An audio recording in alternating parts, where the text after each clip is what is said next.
Hello and welcome. My name is Kyle, and this is How You Level Up, a podcast that decodes language to help you become your best self.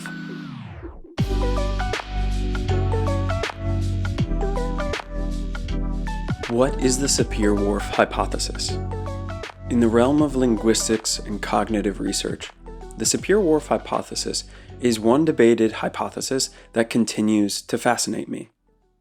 It's named after American linguists Edward Sapir and Benjamin Lee Whorf, two individuals who came to a near conclusion, leading later researchers to join together their ideas under the same banner of the Sapir-Whorf hypothesis. This hypothesis is played out in the exciting movie Arrival, and proposes that our perception of reality is shaped by the language we speak. In essence, it says that there is a direct relationship between the structure of a language and the cognitive processes of the speaker, implying that our thought processes and worldviews are determined or are significantly influenced by language.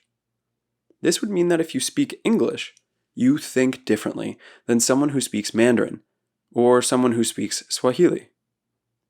This hypothesis has spawned a plethora of arguments, creating a divide, if you will, among researchers in the field, so it's worth an unpacking.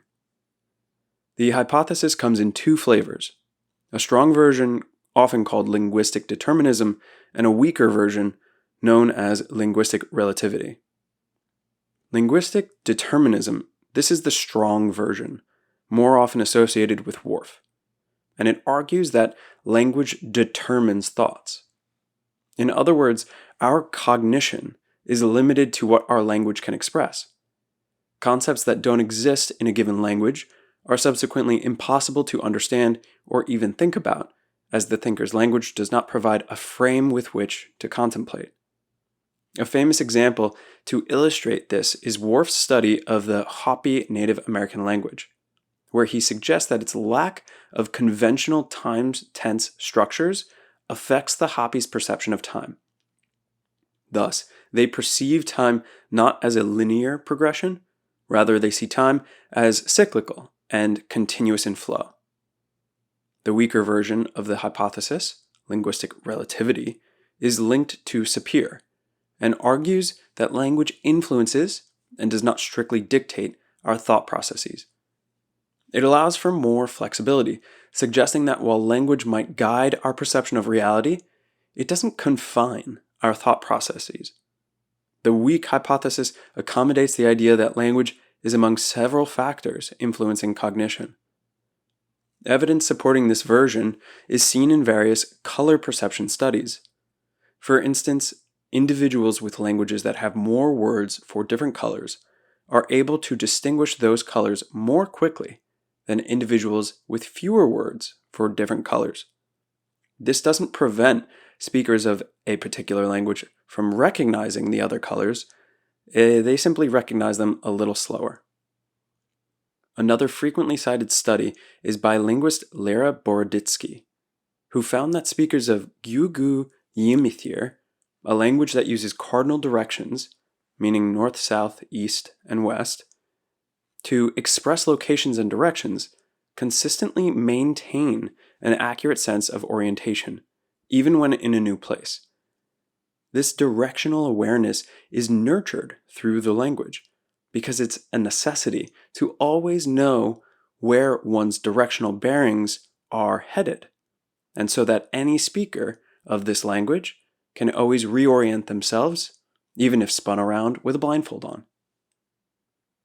Given that we started off by mentioning that there's a debate in this hypothesis, the Sapir-Whorf hypothesis, it's valuable to hear the other side.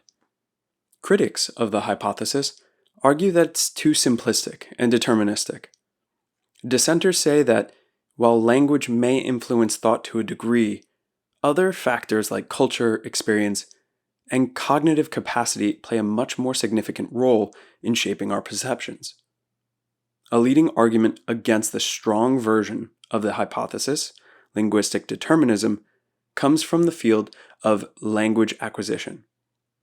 If language truly limited our thoughts, how would children learn language in the first place?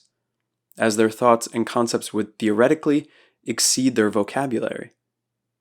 The argument here is that linguistic determinism oversimplifies the relationship between language and thought. The deterministic hypothesis seemingly undermines the capacity of language to adapt and evolve, or the ability of speakers to understand concepts not readily expressed in their language. For example, regardless of a language's structural constraints, anyone can grasp complex scientific concepts through learning and exposure, or the ability to learn new languages and translate them suggests that language might be more of a tool for expressing thoughts rather than dictating them. Critics of the weak hypothesis argue it's difficult to measure the extent of language's influence on thought. Without enough empirical evidence, the hypothesis remains only that, a hypothesis, because it's challenging to separate the effects of language from other cognitive and cultural factors.